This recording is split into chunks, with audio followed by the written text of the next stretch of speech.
아무래도 가슴이나 아니면 하체 엉덩이 부분은 조심해야죠. 그리고 마사지 들아 하지마. 어설프게 배우지도 않았으면서 풀어준다고 마사지하고 이러면은 거기서 사건 사고 터지거든요. 안녕하세요. 당신만의 헬스장을 만들어 드리겠습니다. 홈스타츠 홍철구입니다. 이 질문 자체가 좀 웃긴 게, 트레이닝 하면서 스킨십을 안 하는 운동이 몇 개나 있는지 모르겠는데 자세를 봐줘야 되는 거고 근육을 잘 쓰고 있는지를 봐야 되는 건데, 과한 스킨십은 당연히 안 되는 거고, 터치 살짝 아니면 손가락 한두 개로 할 수도 있는 건데 움켜잡고 이거는 사실 스킨십이 아니지 상대방이 느꼈을 때도 타당하게 안 느껴지잖아요. 저는 필요는 한데 선을 본인이 못 잡았다는 건 정말 잘못된다고 생각합니다. 필요합니다.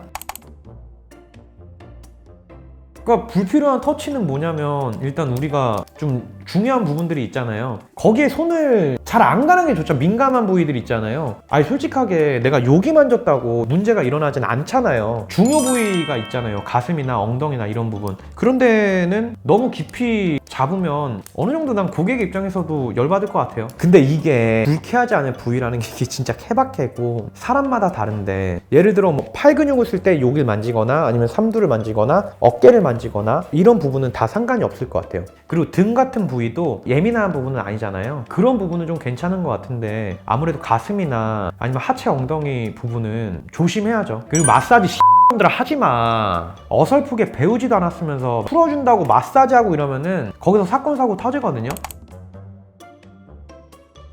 서포트의 영역에서는 스킨십이 무조건 들어가야 되죠. 왜냐면 뭐 스쿼트를 할 때 그 무거운 무게를 붙어가지고 해줘야 되는 서포트의 영역에서는 반드시 필요한 거고, 초보일 때는 근육의 움직임이 거의 없다 보니까 어느 정도 만질 수 있는 거고, 왜냐면 생각해 보십시오. 15개씩 내가 1시간 안에 수천 개를 하는 게 아닌데, 그럼 집중해서 순간적으로 끝내는 운동이기 때문에 그러려면 터치가 불가피하죠. 눈으로 안 보여. 왜냐면 살에 덮여 있어서. 근육을 쓸 줄 알고 근육의 움직임이 정확히 보이면 사실 터치는 그때부터 아예 안 들어갑니다. 뭐 요즘에 그런 거 있잖아요. 에어 터치라고 해서 앞에 여성분이나 이렇게 있는데 터치는 못하니까 그냥 내려가는 척 올라가는 척 이렇게 잡아주고 하잖아요. 근데 이게 왜냐면 성희롱이나 이런 것 때문에 무서우니까 이렇게 하는데, 난 이런 거 들을 때마다 좀 옛날 생각나는 게, 그 조선시대 때 왕 진맥 잡을 때 왕한테 손을 못 대니까 이 실에다가 이렇게 묶어가지고 이제 진맥을, 내가 멍청할 수도 있는데 잡히겠냐고요. 만약에 불가피하다 그럼 일단 뭐 볼펜으로 해야죠. 볼펜 찔러보는 거죠. 찔러서 움직이면 이렇게 튀어나오니까 그 정도로 봐야겠죠. 근데 그렇게 하면 디테일이 좀 떨어지긴 하겠죠. 아무래도 저는 첫 수업에 얘기를 좀 해주는 게 좋은 것 같아요. 뭐냐면, 제가 어느 정도 스킨십이 들어갈 수 있다, 괜찮냐, 그럼 고객도 괜찮다라고 얘기할 수도 있고, 아니면 어느 정도까지 터치가 들어가냐 라고 했을 때 손바닥까지는 아니고 손 여기 정도에는 건드릴 수 있다. 근데 터치하기 전에 내가 말을 할 거고, 불편하면 그때그때 얘기를 해줘라. 그럼 다른 방법을 모색을 하겠다. 이런 식으로 좀 고객과 내가 생각하는 그 스킨십의 정당성이 확보되는 갭을 좀 맞춰놔야 될 것 같아요. 요즘 시대가 그렇다 보니까.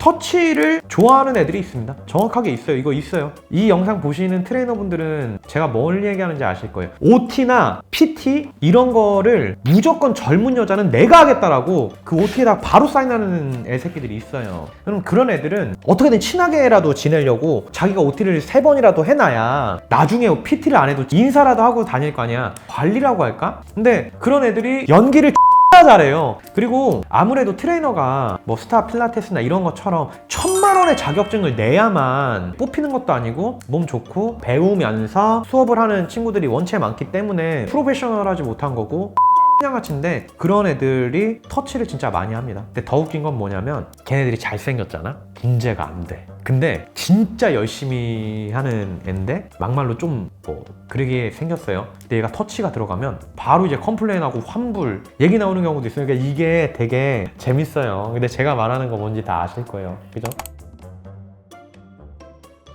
그 친구가 무슨 마음으로 그랬을지 모르겠지만 괜히 마사지 해준다고 GX실에 데리고 가서 마사지 베드에서 실제로 마사지를 해줬는데, 이 느낌이 그러니까 마사지가 아니라 만지는 느낌이 드는 거죠. 그래서 그 회원이 바로 환불 때리고 고발해갖고 돈 물어줬어요. 실제로 그런 경우도 있었어요. 그냥 트레이너는 고객이 요청하지 않는 한 최소한의 스킨십만 해야 될 것 같다. 서포트 할 때만 빼고. 보통 우리가 스킨십에 대해서 얘기할 때 남자가 남자 스킨십 한다고 문제가 생긴 거는 없을 거예요. 보통 이성 간의 얘기가 나올 텐데 느낌이 있어요. 이 여자가 예쁘고 안 예쁘고를 떠나서 진짜 운동을 목숨 걸고 하겠다, 핏대 막 쓰고 이런 애들은 진짜 운동에 미쳐 있는 거예요. 운동을 해야 되는 거야. 이 미를 가꾸기 위해서, 아니면 자기의 목표나 꿈이 있어서. 그런 친구들은 스킨십이라는 개념이 아니고 진짜 도와준다는 느낌으로 같이 가서 하는 거고, 아 선생님 저 힘들어요 막 이런 경우 좀 예민하게 봐야 돼요. 저는 사실 그래요. 만약에 스킨십에 대해서 이런 피트니스 문화에서 경력이 한 4년 이상이다, 그럼 본인 잘못이에요.